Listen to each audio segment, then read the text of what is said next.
कक्षा 11 की रसायन विज्ञान में हमने जो पहला वीडियो डाला है उसमें हमने अणुभार और तुल्यांकी भार निकालना बताया है। अब इससे आगे मैं कुछ बेसिक और बताता हूँ। प्रतिशत संगठन ज्ञात करना और मोल निकालना। तो सबसे पहले मैं बताता हूँ आपको मोल। देखो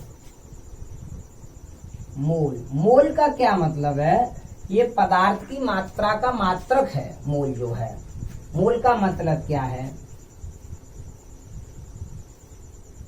मोल किसी पदार्थ की वह मात्रा है जिसमें पदार्थ की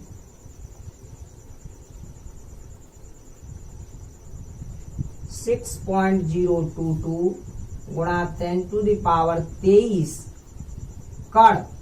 कण का यहाँ मतलब है या तो अणु, अगर पदार्थ अणु से मिलकर बना है तो अणु, जैसे जल अणु से मिलकर बना है, H2O के उसमें अणु है तो अणु। अगर पदार्थ परमाणु से मिलकर बना है तो परमाणु, जैसे सोडियम परमाणु, कैल्शियम परमाणु। और अगर पदार्थ आयनों से मिलकर बना है तो आयन उपस्थित होते हैं।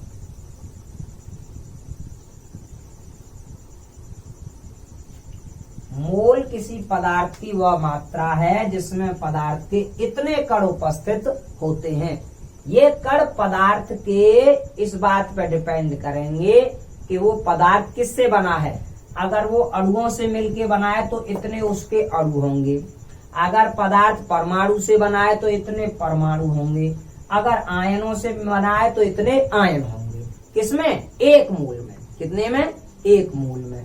देखो अच्छा, इसे जो हम क्या बोलते हैं, ये जो संख्या है 6.022 10⁻23, इसको बोलते हैं हम आवोगाद्रो संख्या।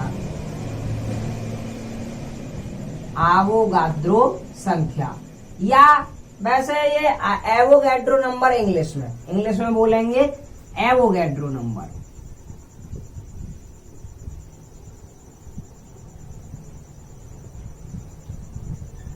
एवोगैड्रो नंबर, एन भी बोल देते हैं, एवोगैड्रो नंबर। वैसे ये एवोगाद्रो नामक वैज्ञानिक ने नहीं दी, ये लोशमिट नामक वैज्ञानिक ने दी है। लोशमिट के साथ और भी थे, लोशमिट संख्या भी बोल देते हैं हम इसे। ठीक है, अब क्योंकि लोशमिट वैज्ञानिक ने दी इसलिए लोशमिट संख्या भी बोल देते हैं। वैसे सामान्य भाषा में इसे एवोगाद्रो संख्या बोलते हैं या एवोगैड्रो नंबर बोलते हैं। दी नहीं है एवोगाद्रो ने, दी है लोशमिट ने और अन्य वैज्ञानिकों ने, पर नाम उन महान वैज्ञानिक के नाम पर रख दिया गया है। इन्होंने अणु की परिभाषा दी थी। ठीक है, तो ये आप लिख लेंगे। अब हम बताते हैं कि मोल निकालते कैसे हैं। ठीक है, जैसे मोल का सूत्र होता है मोल बराबर ग्राम में मात्रा बटे अणुभार। ग्राम में मात्रा बटे अणुभार।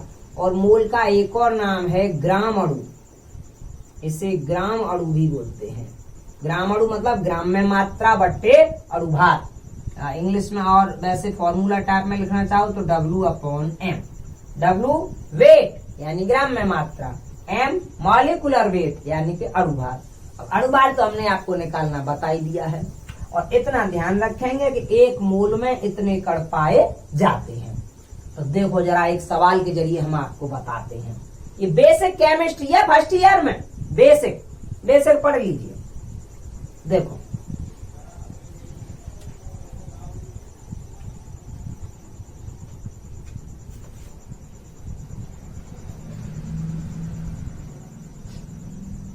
नब्बे ग्राम जल के मोलों की संख्या बताएं।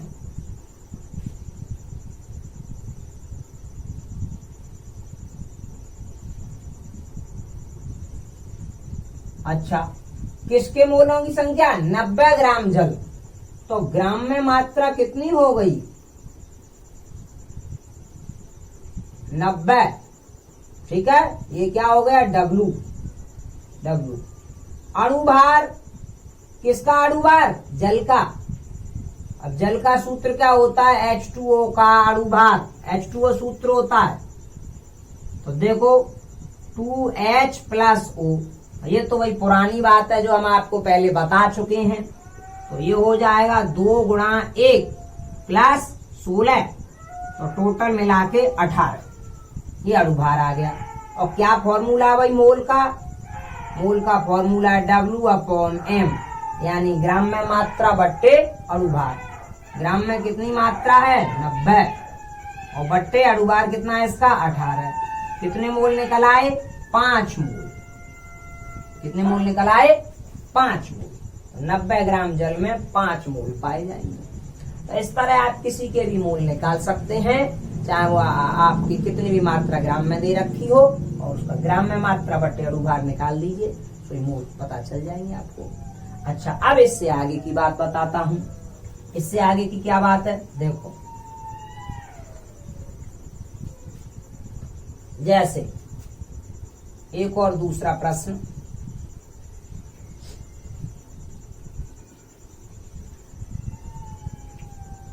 फोर 4.4 ग्राम CO2 में CO2 के कितने अणु होंगे,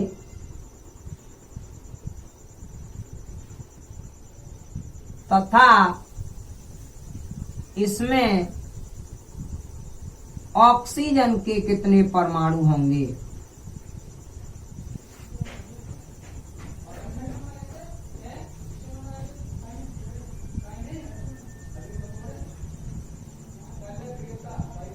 देखो 4.4 ग्राम CO2 में CO2 के कितने अणु होंगे और इसमें ऑक्सीजन के कितने परमाणु होंगे। तो अब देखो भाई क्या करते हैं, पहले कोई भी अणु निकालने या परमाणु निकालने तो पहले निकालिए मोल। क्या निकालें, मोल। तो पहले हम निकालेंगे 4.4 ग्राम CO2 में मोलों की संख्या, ये निकालेंगे पहले। तो मोल बराबर होता है, पहले मोल बराबर क्या होता है, अभी अभी हमने बताया है, ग्राम में मात्रा बट्टे तुल्यांकी भार। ग्राम में मात्रा बट्टे तुल्यांकी भार। तो देखो ग्राम में कितनी मात्रा है, 4.4, सॉरी अणु भार, मैं गलत लिख गया हूं, क्षमा चाहूंगा, अणु भार, ठीक है। तो अब इसका अणु भार C+2O, तो ये हो जाएगा आपका 4.4, C का 12 और 2 × ऑक्सीजन का 16, तो ये टोटल 44 आ जाएगा। 4.4 बट्टे 44 यानी 0.1। कितने मोल आए, 0.1 मोल आए।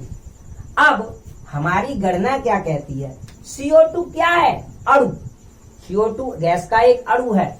तो हमारी गणना ये कहेगी कि 1 मोल CO2 में CO2 के अणुओं की संख्या, CO2 के अणुओं की संख्या कितनी होनी चाहिए, 6.022 10⁻23। यही तो हमने आपको बताया है कि 1 मोल वो मात्रा होती है जिसमें पदार्थ के इतने कण पाए जाते हैं, क्योंकि यहाँ पे CO2 एक अणु है तो इतने अणु पाए जाएंगे। तो 1 मोल CO2 में CO2 के इतने अणु हो गए, ठीक है।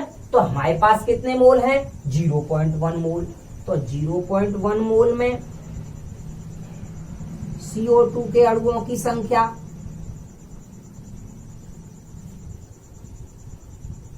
कितनी हो जाएगी, तो इसमें 0.1 का गुणा कर दीजिए आप, गुणा 0.1, एक घात कम हो जाएगी, तो ये बैठेगी आपकी 6.022 गुणा 10⁻22। इतने अणु CO2 के, किसके, CO2 के, पहला आंसर। अच्छा, अब इसमें ऑक्सीजन के कितने परमाणु होंगे। अब एक बात बताओ, आपको दिख रहा है कि एक अणु CO2 में, एक अणु CO2 में O के कितने परमाणु हैं। देखो ये CO2 एक अणु में कितने परमाणु हैं, एक अणु में कितने परमाणु हैं। अब 2 परमाणु हैं तो एक अणु में O के परमाणु है 2 और हमारे पास अणु कितने हैं, इतने अणु हैं, तो इतने में कितने परमाणु होंगे, 2 का गुणा कर दीजिए। 6.022 10 टू द पावर 22 अणुओं में O के परमाणु, एक अणु में 2 हैं तो इतने अणुओं में कितने होंगे, 2 का गुणा कर दीजिए। 6.022 10 टू द पावर 23 गुणा 2 का गुणा कर लो भैया।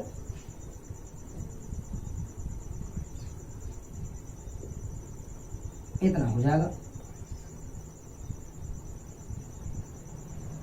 गुणा 10 की घात, हाँ ये 22 है, 22 अणु है इसके, गुणा 10 की घात 22, इतने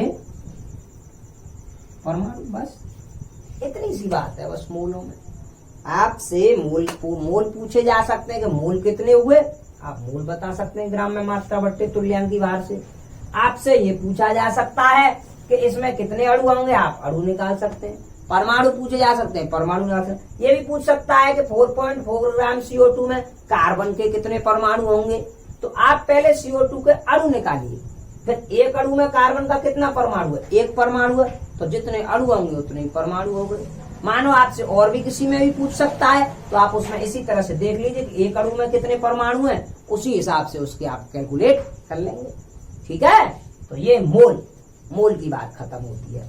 अब मैं बताता हूं आपको प्रतिशत संगठन निकालना।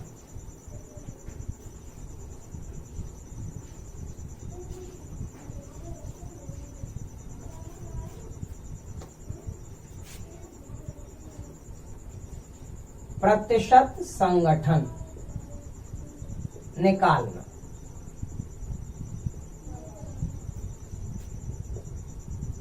देखो प्रतिशत संगठन कैसे निकालते हैं।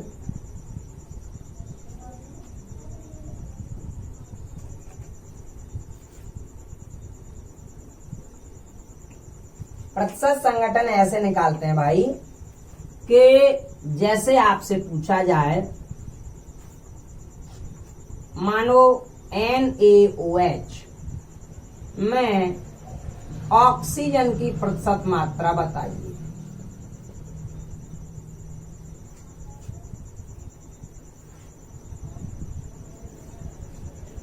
NaOH में ऑक्सीजन की प्रतिशत मात्रा बताएं। कैसे बताएंगे आप, देखो हमें जो भी कंपाउंड दे रखा हो पहले पूरे का अणुभार निकालो।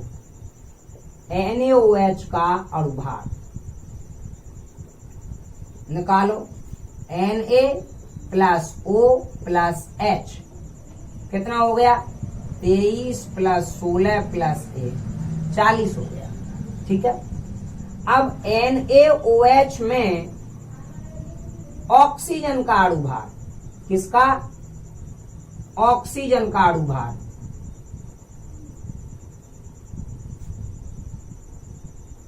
कितना होगा, ऑक्सीजन का अणुभार इसमें 16 ही होगा, एक ही तो ऑक्सीजन है इसमें 16।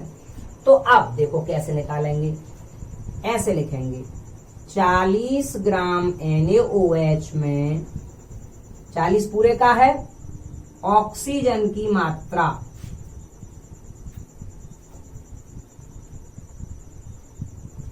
बराबर 16 ग्राम।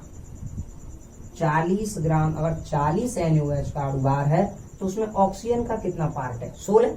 तो हम ऐसे लिख लेंगे 40 ग्राम NaOH में ऑक्सीजन की मात्रा 16 ग्राम। तो 1 ग्राम NaOH में ऑक्सीजन की मात्रा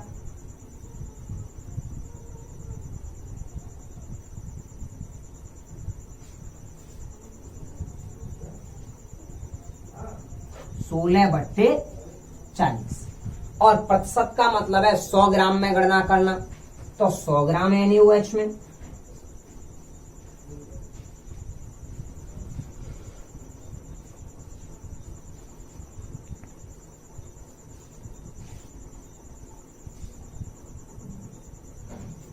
सोलह बट्टे 40 गुणा 100। बस ये 0 से 0 कट गया, 4 से ये 4 बार, 10 चौक 40। बात समझ में आई कि नहीं आई। पहले पूरे कंपाउंड का अणुभार निकालिए, फिर देखिए कि उसमें जो चीज दी हुई है आपसे, जिसकी प्रतिशत पूछी है, फिर उसका देखिए कि उसमें उसका कितना पार्ट आ रहा है अणुभार में। उसी आधार पर गणना कर लीजिए कि जैसे इसमें 40 ग्राम में ऑक्सीजन 16 ग्राम है, तो 1 ग्राम में कितनी होगी, फिर निकाल लीजिए 100 पे कि 100 ग्राम में कितनी होगी। और 100 की जो गणना होती है उसी को हम बोलते हैं प्रतिशत। इस तरह आप प्रतिशत संगठन निकाल सकते हैं। और बता दें एक और, अच्छा भाई ये कह रहा है तो एक और बता दे रहे हैं, ठीक है, चलो एक और बता दे रहे हैं साहब, लो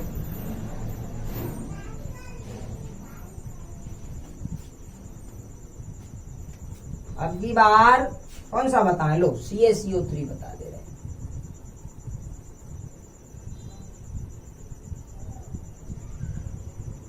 CaCO3 में कार्बन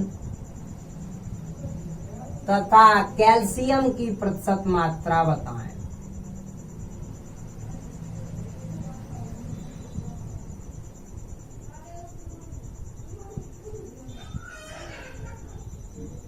ठीक है, चलो निकालो CaCO3 का अणुभार।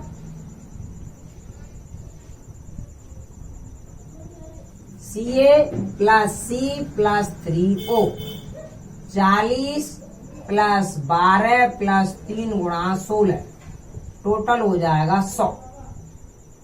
अब हम मानो ऑक्सीजन वो उसकी कैल्शियम की प्रतिशत मात्रा बता रहे हैं, तो कैल्शियम का अणुभार कितना है, इसमें एक ही है तो 40। कार्बन का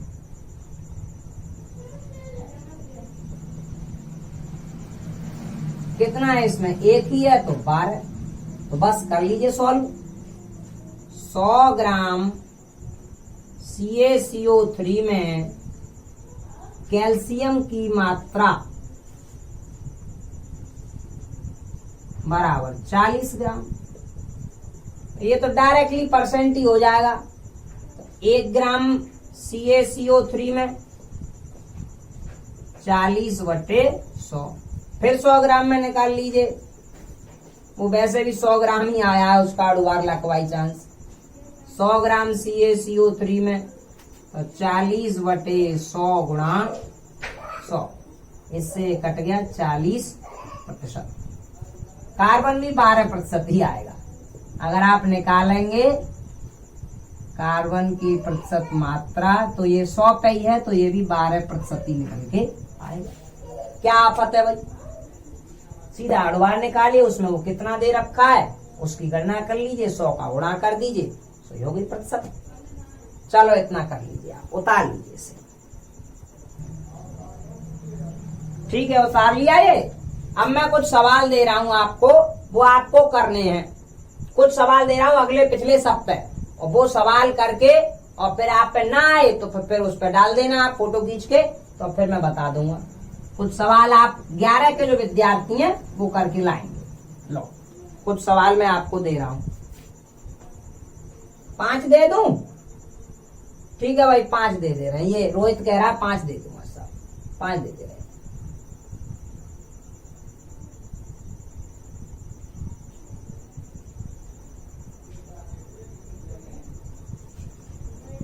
कैल्शियम सल्फेट में सल्फर की प्रतिशत मात्रा बताएं। सरल सरल दे रहा हूं मैं, ज्यादा कठिन नहीं दे रहा। दूसरा,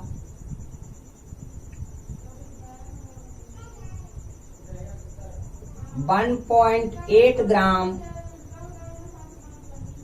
ग्लूकोज, ग्लूकोज का सूत्र है C6H12O6 में ग्लूकोज के कितने मोल होंगे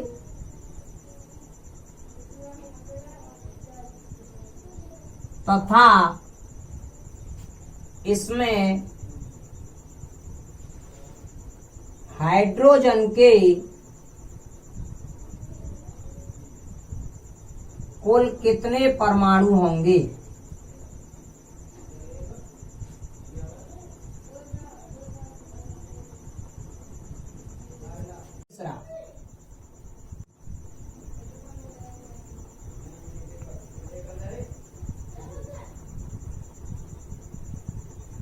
हाइड्रोजन के परमाणुओं की संख्या बताएं।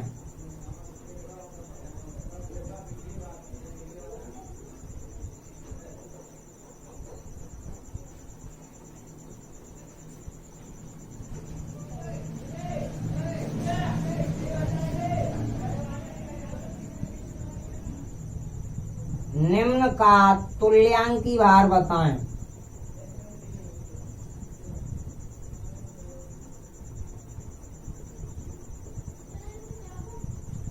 फर्स्ट 60 ग्राम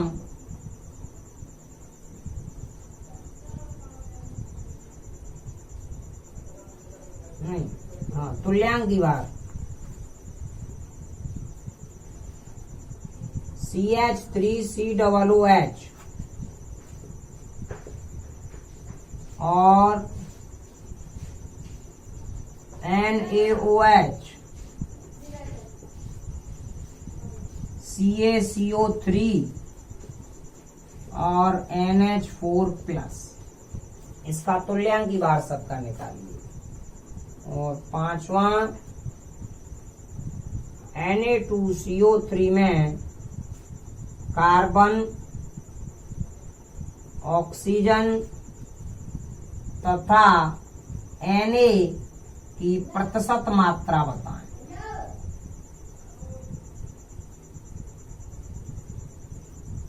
आप इतना करके लाइए, फिर कल हम इसमें और पढ़ाएंगे।